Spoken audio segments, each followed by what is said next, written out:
নমস্কার, দেখছেন কলকাতা টিভি। 5 রাজ্যের রায় নিয়ে আমি সুচন্দ্রিমা রয়েছি আপনার সঙ্গে। সকাল থেকে গণনা শুরু হওয়ার পর এখন ছবিটা অনেকটাই পরিষ্কার। পদ্মের দাপট দেখা গেছে যেমন উত্তরপ্রদেশে, ঠিক তেমন ভাবেই পাঞ্জাবে একটা ঐতিহাসিক ভাবে কিন্তু রায় দিয়েছেন সেখানকার মানুষ অর্থাৎ আম আদমি পার্টির দিকে। বাকির খবরের দিকে আসছি। গণনা শুরু হয়েছে 5 রাজ্যে এবং শুরু থেকেই আপের দাপট যেমন পাঞ্জাবে দেখা গিয়েছে, উত্তরপ্রদেশ, উত্তরাখণ্ড, মণিপুরের রং কিন্তু হয়েছে গেরুয়া এবং গোয়ায় হাতপদ্মের একটা হাড্ডাহাড্ডি লড়াইয়ের মাঝখানে রয়েছে। আর কিছুক্ষণের মধ্যেই সেই ফলাফলও জেনে যাব আমরা।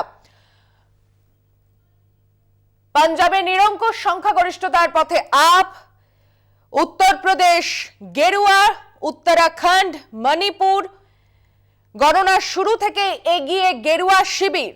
ম্যাজিক ফিগার পেরিয়ে নিরঙ্কুশ সংখ্যাগরিষ্ঠতা বিজেপির। लखनऊ থেকে আমাদের সঙ্গে टेलीफोन लाइने রয়েছেন আমাদের প্রতিনিধি मनीष तिवारी। मनीष जी, एक चीज तो तय हो गया कि यूपी में भाजपा का अभी भी नियंत्रण कायम है, पर पहले जो आंकड़े हुआ करते थे उससे कहीं कम नजर आ रहे हैं। और यूपी में जो एक लहर आई थी इस बार परिवर्तन की, जो अभी भी मैजिक फिगर उनको मिला है, ठीक बात है, पर एक जो लहर परिवर्तन का आया है, ये आंकड़े कम होने का क्या रीजन उसको हम देख सकते हैं? जी बिल्कुल। अगर जिस प्रकार से अगर 2017 की बात की जाए तो करीब 325 सीटें जो है भारतीय पार्टी को जो है प्राप्त हुई थी, और जो काफी बड़ा फिगर था। जिस प्रकार से अगर हम 2022 के चुनाव की बात की जाए तो कह सकते हैं कि किस प्रकार से जो चुनाव देखने को मिला है, जहां पर समाजवादी पार्टी ने भारतीय जनता पार्टी को बड़ी ही मजबूती से टक्कर दी। और कह सकते एक भी अगर देखा जाए तो अभी भी काउंटिंग चल रही है। कहीं पर जो है 6 चरणों पे अभी काउंटिंग हुई है, कहीं पर 10 चरणों की काउंटिंग हुई है। तो काउंटिंग अभी लगातार चल रही है, जिसको देखते हुए सीटें जो है जिस प्रकार से भारतीय जनता पार्टी की अभी कुछ देर पहले जो है 260 क्रॉस कर चुकी थी, अब जो घट करके जो है 251 पर आ गई है। अभी भी ऊपर नीचे का दौर चल रहा है, क्योंकि अगर प्रत्याशियों की लड़ाई में अगर देखा जाए, जो हमें प्रत्याशियों के जो अंतर दिख रहा है, तो जो अब तक देखने को मिला है, कहीं पर 3000 से लेकर के 5000 वोट का ही अंतर जो है सामने नजर आ रहा है। कहीं कहीं तो ऐसी बहुत सारी सीटें हैं जहां पर केवल 700 से लेकर के 1000 वोटों का सिर्फ फर्क है, जिसपे समाजवादी पार्टी और भारतीय जनता पार्टी के कैंडिडेट में ये नजर आ रहा है। तो अभी तक जिस प्रकार से काउंटिंग की प्रक्रिया सामने देखने को मिल रही है, तो काफी अंतर कुछ सीटों को छोड़ दिया जाए जो काफी वीआईपी सीट थी, चाहे वो मुख्यमंत्री योगी आदित्यनाथ की हो, या पूर्व मुख्यमंत्री अखिलेश यादव की हो, या शिवपाल यादव, कुछ ऐसे कैबिनेट मंत्री हैं, उनमें देखने को मिल रहा है अंतर, काफी बड़ा अंतर देखने को मिल रहा है। लेकिन अगर जो विधायक रहे हैं पूरे उत्तर प्रदेश में, तो उसमें जो अंतर रहा है, वो अंतर सामने अब तक जो आया है मीडिया के पास, जो प्रशासनिक अधिकारियों के द्वारा लिस्ट भेजी जा रही है, तो उसमें कहीं पर जो है 1000 से लेकर के 5000 के बीच का ही अंतर देखने को मिला है। वहीं पर अगर हम आरएलडी की बात करें, जो समाजवादी पार्टी के साथ पश्चिमी जिले में जो है चुनाव मिलकर लड़ी थी, तो करीब समाजवादी पार्टी ने आरएलडी को 36 सीटें दी थी, जिसमें 20 सीटों पर आरएलडी जो है आगे चल रही है। तो आरएलडी का जो एक जाट वोटर जो को लेकर के जो गठबंधन किया गया था, वो कुछ हद तक जो है सामने नजर आ रहा है। जिस प्रकार से आरएलडी के जो प्रवक्ता है या उनके द्वारा जो जिस प्रकार के पश्चिमी जिले की काउंटिंग सामने नजर आ रही, तो उससे ये नजर जरूर आ रहा है। तो कहा जा सकता है कि जिस प्रकार से अभी बहुत सारी सीटें ऐसी हैं जो फंसी हुई हैं, काफी कम अंतर है, वो उस पर सभी चाहे वो भारतीय जनता पार्टी के कार्यकर्ता हो या बाकी लोग भी उस पर नजर रखे हुए हैं कि हो सकता है कि इसमें और भी अंतर आ सके, भारतीय जनता पार्टी की सीटें और भी कम हो सकती हुई हैं, तो ये उम्मीद और कयास सभी लोग लगा रहे हैं। अब ये देखना है कि बची हुई करीब एक प्रक्रिया जो है जिस प्रकार से देखने को मिल रही है कि अभी भी काफी चरणों की जो है वोटिंग बची हुई है, उसके तहत जो है कि समाजवादी पार्टी और उसका गठबंधन और कितनी सीटों पे अपना कवर कर सके। अभी तक अगर देखा जाए तो अभी तक सिर्फ रुझान सामने नजर आ रहे हैं, अभी जीत का निर्णय अभी तक किसी भी सीट का देखने को नहीं मिला है। जी मनीष जी, एक और बात जानना चाहेंगे। आपने जैसे वीआईपी कुछ कैंडिडेटों की बात की, जैसे अखिलेश यादव काफी हद तक आगे रह चुके हैं और जो योगी जी है, बाबा जी का भी आंकड़ा कम नहीं है।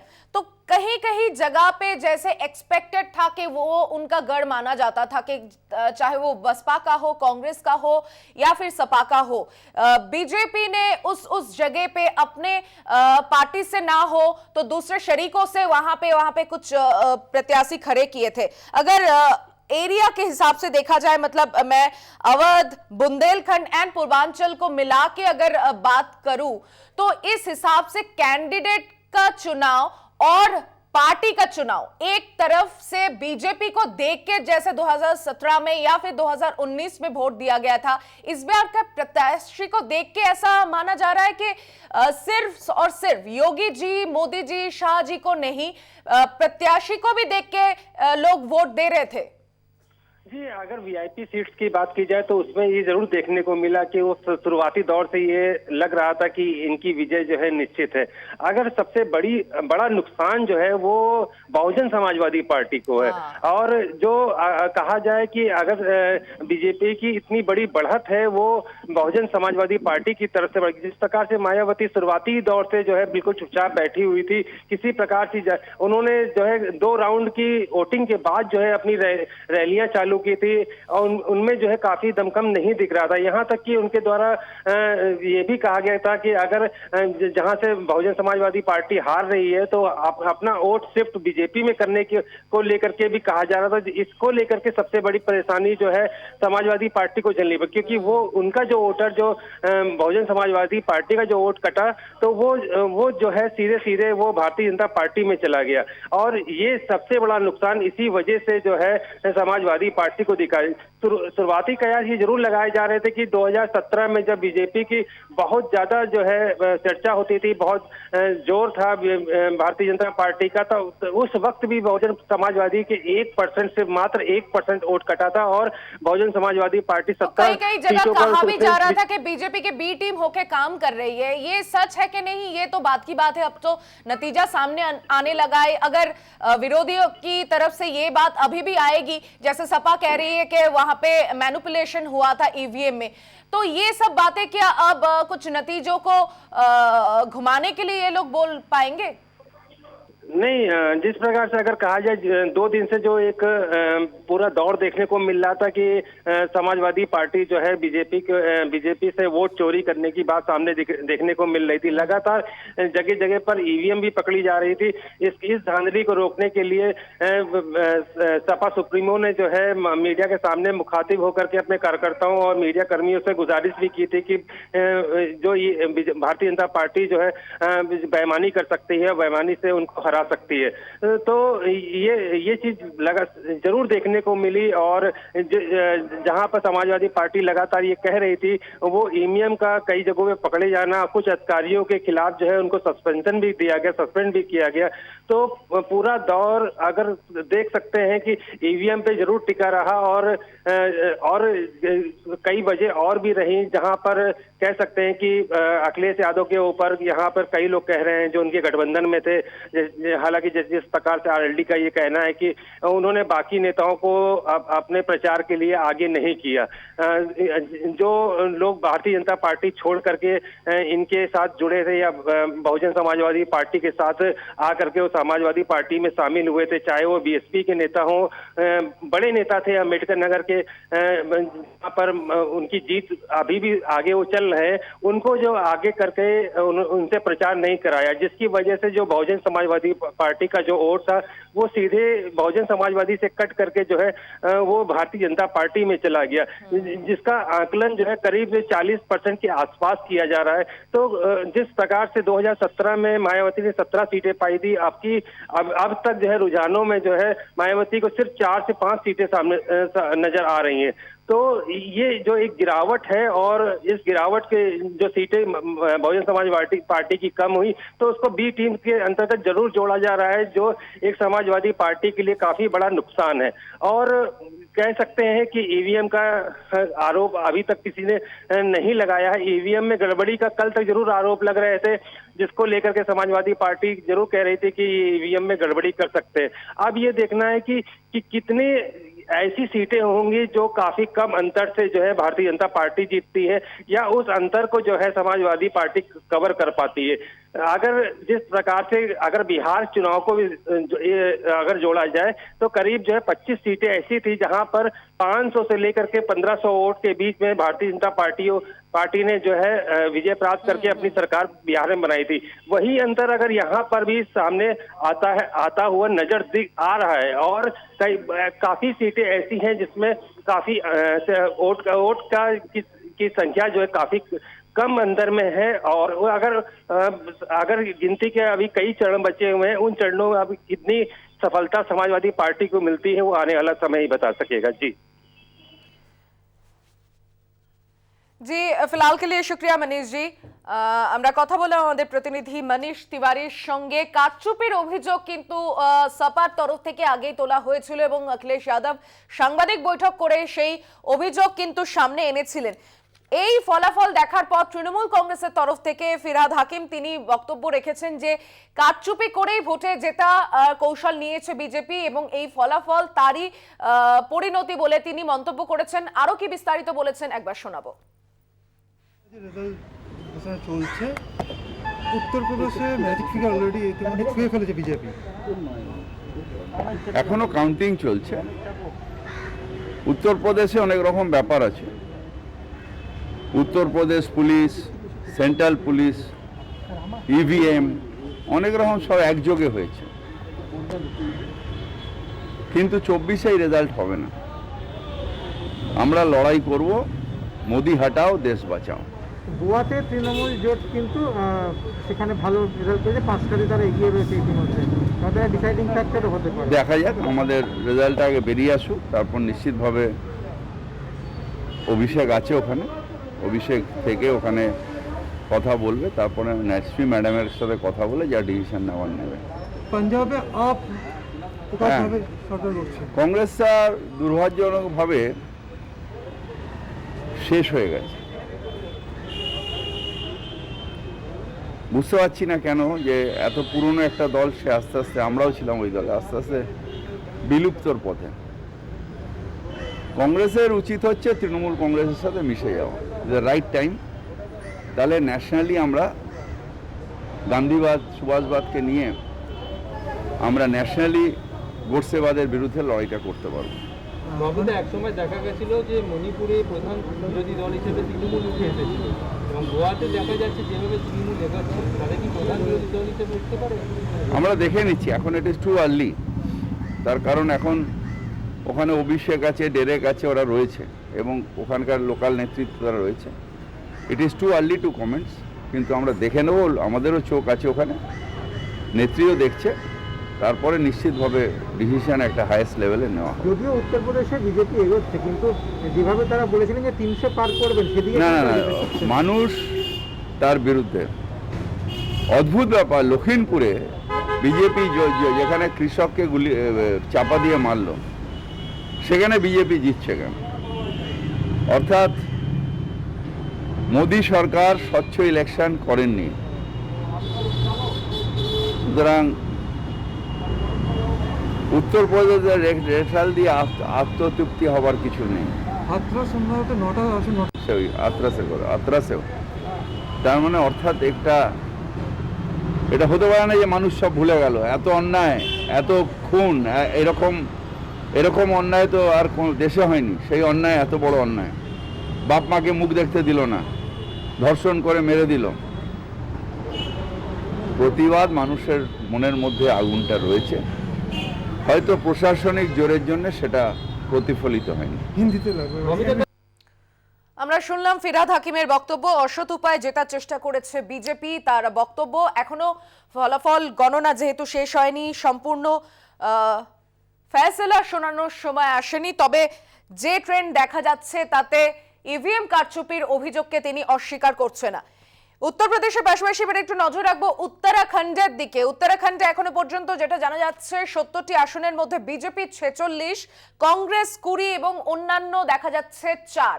সেখানকার পরিস্থিতি নিয়ে একটু কথা বলবো। আমাদের সঙ্গে টেলিফোন লাইনে রয়েছেন আমাদের প্রতিনিধি नीरज ठाकुर। नीरज, 70 सीटों में से बीजेपी के पास अभी 46, कांग्रेस के पास 20, कहीं जगहों पे अदर्स जो निर्दल के प्रार्थी है उनका सामने आना दिख रहा है। 4 अभी आसन दिख रहा है, तो हाल में क्या लग रहा है, क्या इस बीजेपी को सीटें मिलने की कारण और कांग्रेस का इतना घटने का क्या कारण? देखिए, कांग्रेस घटी नहीं है इस बार, तो सीटें बेशक बढ़ी है उत्तराखंड में, लेकिन इतनी नहीं बढ़ी है कि वो बीजेपी का मुकाबला कर पाए, सरकार बना पाए और बीजेपी को स्पष्ट बहुमत दिलाए। हालांकि बीजेपी की सीटें कम हुई हैं, लेकिन जो 35 सीटों का बहुमत है उससे भी 10 सीटें ज्यादा वो ले चुकी हैं। पिछली बार उनकी सीटें 50 से ज्यादा सीटें बीजेपी ने वहां जीती थी, लेकिन इस बार सीटें कम हुई हैं। लेकिन कांग्रेस को उम्मीद थी कि वो इस बार सरकार बनाएगी उत्तराखंड में, लेकिन कहीं भी अब लगता नहीं है, क्योंकि जो ट्रेंड सामने आए हैं उसके हिसाब से उत्तराखंड में जो है वो कांग्रेस बहुत पीछे रह गई है। 20 सीट पीछे इस वक्त जो है वो बीजेपी से वहां हैं, और आप ने भी वहां लोग खड़े किए थे, लेकिन आप 0 सीट पर वहां आपको कोई भी बढ़त नहीं कहीं से भी है, और 4 जो है वो अन्य निर्दलीय लोग जो है वो आगे चल रहे हैं। तो कुल मिलाकर उत्तराखंड में कोई उलटफेर नहीं हुआ है और बीजेपी वहां सरकार बनाती नजर आ रही है, रिटेन कर रही है।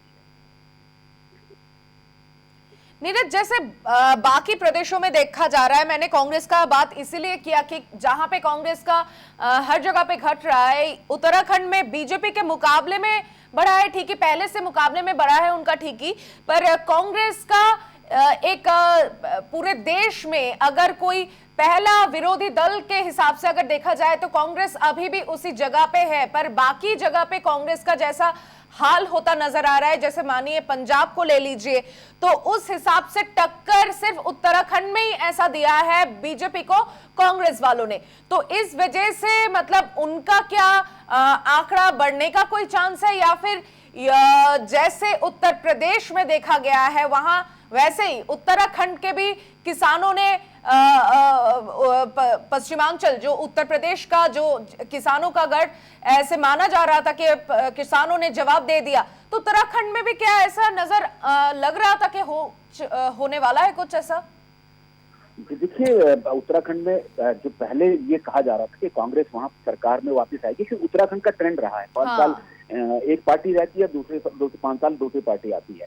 तो इस बार कांग्रेस इसी उम्मीद पे थी, और बीजेपी की जो एंटी इनकम्बेंसी जो थी उसको बनाने की कोशिश में थी, खासकर महंगाई के मुद्दे को भी ऊपर उठाने की कोशिश में थी, लेकिन वो कोई भी मुद्दा काम नहीं किया है। ना तो बेरोजगारी, ना महंगाई वहां चली है, ना ही एंटी इनकम्बेंसी का ज्यादा मुद्दा वहां जोर पकड़ पाया। हालांकि कांग्रेस की कुछ सीटें बढ़ी हैं, लेकिन उसके बावजूद बीजेपी सरकार बना रही है। उसकी वजह यही लगती है कि जिस तरीके से बीजेपी की जो एक योजना थी, जो लाभार्थी जो मुफ्त अनाज का जो उत्तर प्रदेश में भी उसने अपना बहुत ज्यादा काम किया है, और उत्तरांचल में भी वो, और किसानों को जो 6,000 रुपए साल के दिए जा रहे थे, वो चुनावों ठीक पहले वो ट्रांसफर हुए थे। तो ये जो चीजें थी, ये लोगों को शायद बाकी मुद्दे उनको पीछे रह गए, नजरअंदाज कर दिए उन्होंने। जी बिल्कुल, और खासकर 50% से ज्यादा लोगों को फ्री अनाज दिया गया है, क्योंकि इस वक्त सबकी हालत खराब है, नौकरियां नहीं है। उस स्थिति में जब ये अनाज मिल रहा है तो लोगों को लगा कि हमें इस पार्टी से अनाज मिल रहा है, तो शायद बेनिफिशियरी लोग थे वो बीजेपी की तरफ ही जुड़े रहे, वहां से अलग नहीं हुए। जी जी जी जी, फिलहाल के लिए शुक्रिया नीरज। আমরা কথা বললাম আমাদের প্রতিনিধি नीरज ঠাকুরের সঙ্গে। সোশ্যাল বেনিফিশিয়ারি হলেও যারা সমস্যার কথা ক্যামেরাতে বলছেন তারাও কিন্তু শেষে মোদি হ্যাঁ তো মুমকিন হ্যানেরই নাড়া দিচ্ছেন, তাই কোথাও ফলাফলের যে ছবিটা এখনো পর্যন্ত নজরে আসছে তাতে যে ট্রেন্ড দেখা যাচ্ছে তাতে নিরঙ্কুশ সংখ্যাগরিষ্ঠতায় উত্তরপ্রদেশ, উত্তরাখণ্ড, মণিপুর, সেখানে কিন্তু একেবারে গেরুয়া ঝড় বয়ে গিয়েছে। ওভারঅল কি চিত্রটা উঠে আসছে আমরা একটু কথা বলবো। আমাদের প্রতিনিধি দিব্যেন্দু ঘোষ আমাদের সঙ্গে টেলিফোন লাইনে রয়েছে। দিব্যেন্দু, 5 রাজ্যের মধ্যে 3টে তো একেবারে নিরঙ্কুশ সংখ্যাগরিষ্ঠতার হিসেবে চলেই যাচ্ছে। সেখানে বেরোজগারি, মেহেঙ্গাই, যা কিছুই ইস্যু হোক না কেন, আয়েগা তো মোদি হ্যাঁ তো মুমকিন হ্যাঁ, মতলব যোগী মোদি শাহের মুখ দেখে মানুষ কি এই ভোট জিতলো তারা ঠিকই, কিন্তু খেললো কেমন, আসলে মানুষের কাছে কতটা পৌঁছলো, এবং দ্বিতীয় স্থানে কোথাও কংগ্রেস, কোথাও সমাজবাদী পার্টি, এবং সেখানে কংগ্রেসের হাল অনেক খারাপ হয়েছে। আপের একটা এই যে ঐতিহাসিক আগমন, সবকিছু মিলিয়ে কি এবারের এই রাজ্যের 5 রাজ্যের যে গণনার এখনো পর্যন্ত ফলাফল সামনে এসেছে তা কি বোঝাচ্ছে? দেখো, খুব পরিষ্কার যে এই হিন্দি বলয় অর্থাৎ গো বলয়ের যে রাজনীতি, জাতপাতের রাজনীতি এবং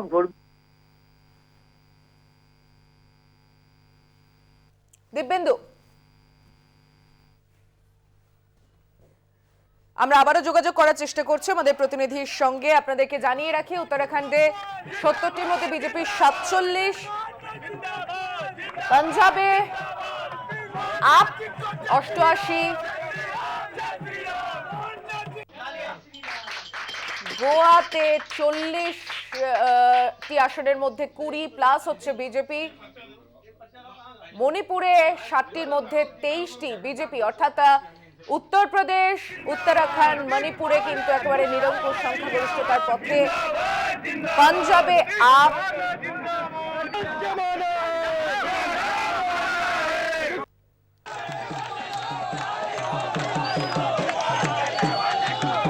সাগর পাড়ের গোয়ার দখল কারা নিচ্ছে। 40টি আসনের মধ্যে এখনো কিন্তু বিজেপি কংগ্রেসের মধ্যে হাড্ডাহাড্ডি লড়াই।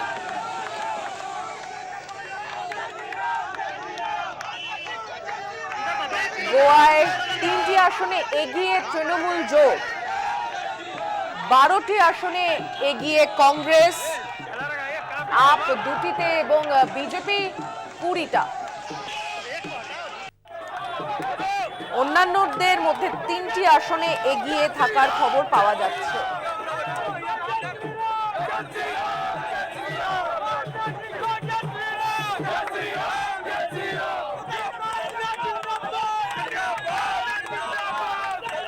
মণিপুরে 23টা আসনে এগিয়ে রয়েছে বিজেপি, কংগ্রেস 4টি, এনপিএফ 5টা আসনে এগিয়ে রয়েছে মণিপুরে, এনপিপি 6টি আসনে, মণিপুরের 7টির মধ্যে এই ফলাফল আপাতত সামনে আছে।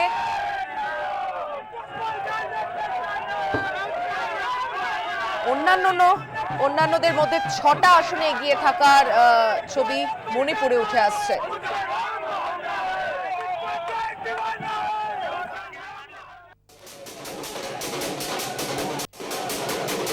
জায়গায় জায়গায় সমর্থকদের উচ্ছ্বাস উল্লাস শুরু হয়ে গিয়েছে। ভগবা ঝান্ডা নিয়ে তারা একেবারে উৎসবের মেজাজ দেখতে পাচ্ছেন ছবি।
উত্তরপ্রদেশের দিকে আবারও নজর রাখবো। কানপুর থেকে আমাদের সঙ্গে টেলিফোন লাইনে রয়েছেন আমাদের প্রতিনিধি संजीव शुक्ला। संजीव जी, कानपुर की अभी क्या स्थिति क्या लग रही है? कानपुर में मैम कंडीशन ये है कि अब बीजेपी ने अपनी पूरी बढ़त बना ली है। 10 में से 7 सीटों पर वो कंफर्म हो गई है लगभग कि बीजेपी कैंडिडेट ही जीतेंगे। बाकी में सपा जीत रहे हैं। पूर्व विधायक हैं अमिताभ वाजपेयी जी सपा से, वो अपनी बढ़त बनाए हुए हैं और कैबिनेट मंत्री सतीश महाना ने लगभग जीत अपनी सुनिश्चित कर ली है। और बिठूर में भाजपा विधायक रहे हैं अभिजीत सांगा, उन्होंने भी अपनी बढ़त बना ली है और लगभग क्लियर है सीट। कयास लगाने वाली बात है कि अन्य दल कह रहे हैं कि अभी हम आगे बढ़ेंगे, लेकिन बसपा या कांग्रेस कहीं भी दिखाई नहीं दे रही है मैम। बसपा कांग्रेस दिखाई नहीं दे रहे हैं, सेकंड पोजीशन पे सपा की बात कर रहे हैं। एक बात बताइए, 2017 और 19 में जो इलाके की आप बात की है आपने, तो मार्जिन क्या पहले से घटा है या फिर बढ़ा है? नहीं, बढ़ा हुआ है मार्जिन। 2017 और 19 में जिन इलाकों में अभी भाजपा जीत रही है वहां पहले भी जीत चुकी है, आज भी जीत रही है, मार्जिन बढ़ा हुआ है। और जहां पर सपा ने बढ़त बनाई है वहां भी भाजपा को अच्छे वोट मिले हैं, बशर्ते सपा के पास अपना जो वोट बैंक है उसकी वजह से उसकी जीत हो रही है। জি, শুক্রিয়া ফিলহাল কে লিয়ে। কথা বলে আমাদের প্রতিনিধি কানপুর থেকে ছিলেন সঞ্জীব শুক্লা। মেরঠ কি বলছে মেরঠ থেকে প্রতিনিধি?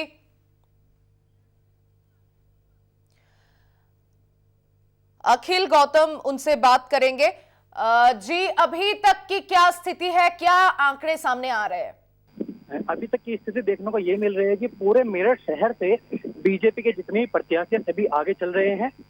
उनमें से एक विधानसभा सीट है, शिवालखाद विधानसभा सीट है, गठबंधन प्रत्याशी हाजी गुलाम मोहम्मद आगे चल रहे हैं, 2800 वोट से आगे चल रहे हैं। और मेरठ कैंट की बात की जाए तो कैंट में बीजेपी प्रत्याशी अमित अग्रवाल आगे चल रहे हैं। और सरदना विधानसभा की बात करें तो सरदना विधानसभा से अतुल प्रधान जो गठबंधन प्रत्याशी हैं वो 2200 वोट से आगे चल रहे हैं। अभी कौन सा राउंड चल रहा है वहां पे अखिल जी? यहाँ 11वां राउंड शुरू हो चुका है। 11वें राउंड में 4 बीजेपी के प्रत्याशी आगे चल रहे हैं। जी, और सेलिब्रेशन की क्या खबर आ रही है? वहां पे हर जगह पे लोग जैसे लड्डू बांटने शुरू हो गए हैं, तो वहां पे क्या स्थिति है? स्थिति इस पर जैसे कि बीजेपी की सरकार बनती दिखाई दे रही, बीजेपी समर्थकों ने ढोल और नगाड़ों का पुख्ता इंतजाम किया हुआ। कहीं पर लोगों ने मिठाइयां बांटनी शुरू कर दी हैं, ढोल बजाना शुरू कर दिए, पर लेकिन प्रशासन की सख्त आदेश के बाद प्रशासन अलर्ट है। प्रशासन ने आदेश दिए हुए हैं कि कोई भी ऐसा विजयी जुलूस नहीं निकालेगा, ना ही जो भी अपना करना है उनको विजयी प्राप्त की अगर खुशी जाहिर करनी है तो अपने घर में ही कर सकता है, लेकिन बाहर कोई ऐसी अनुमति नहीं दी गई है। जी, শুক্রিয়া। কথা বলে আমাদের প্রতিনিধি অখিল গৌতম ছিলেন। মেরঠের ছবিটা দেখালাম। উত্তরপ্রদেশ এখনো পর্যন্ত সংখ্যাগরিষ্ঠতা রয়েছে বিজেপির, তবে একটা খবরের দিকে আমাদের অন্যান্য খবরের মধ্যে নজরে রাখতে হবে।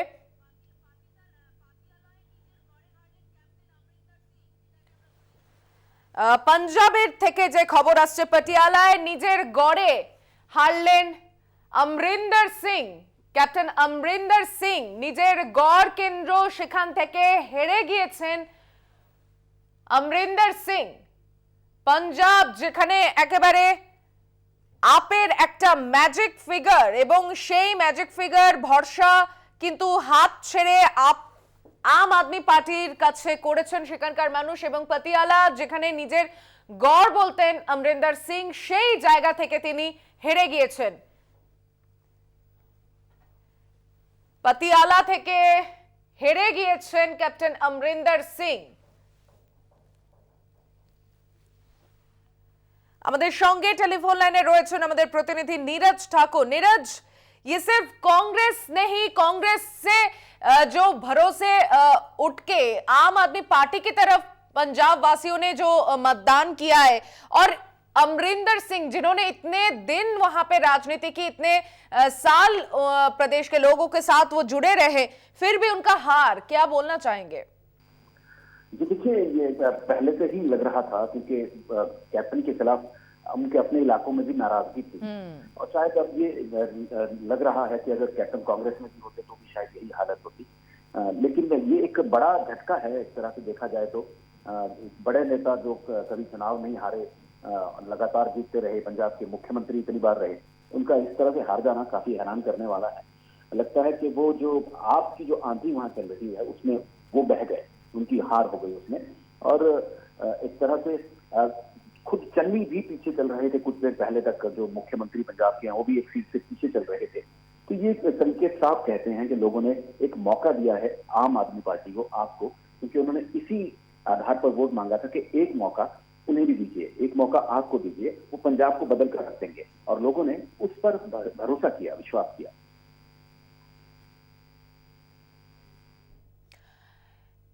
अभी तक उनकी तरफ से कुछ बातचीत आई है, क्या बोलना चाहते हैं वो? जी नहीं, देखिए अभी तो बहुत जल्दी होगा ये कहना, अभी कोई रिएक्शन नहीं मिला है, लेकिन कुछ देर बाद शायद वो खुद ही मीडिया के सामने आए या ट्वीट करें, कोई रिएक्शन दें। लेकिन एक बड़ा झटका खुद कैप्टन अमरिंदर सिंह के लिए, और एक तरह से ये माना जाए कि उनके राजनीतिक करियर पर अब फुल स्टॉप लग गया है। कांग्रेस से बाहर चले गए, अपनी पार्टी बनाई, लेकिन पार्टी में खुद हार गए, बीजेपी के साथ मिलकर चुनाव लड़ा था।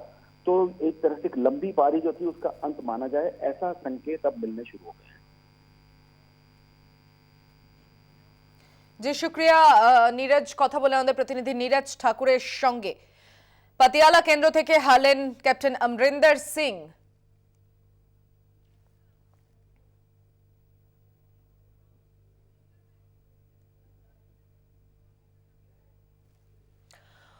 এবার একটু এই রাজ্যের দিকে নজর রাখবো। বিধানসভায় বিজেপির অবস্থান বিক্ষোভ।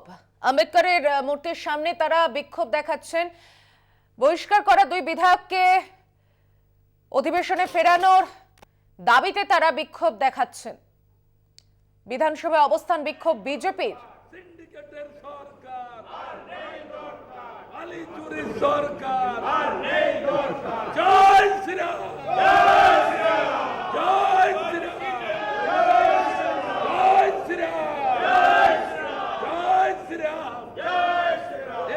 দেবাশিস সেনগুপ্ত প্রতিনিধি আমাদের সঙ্গে রয়েছেন। দেবাশিস, কি বলছেন তারা?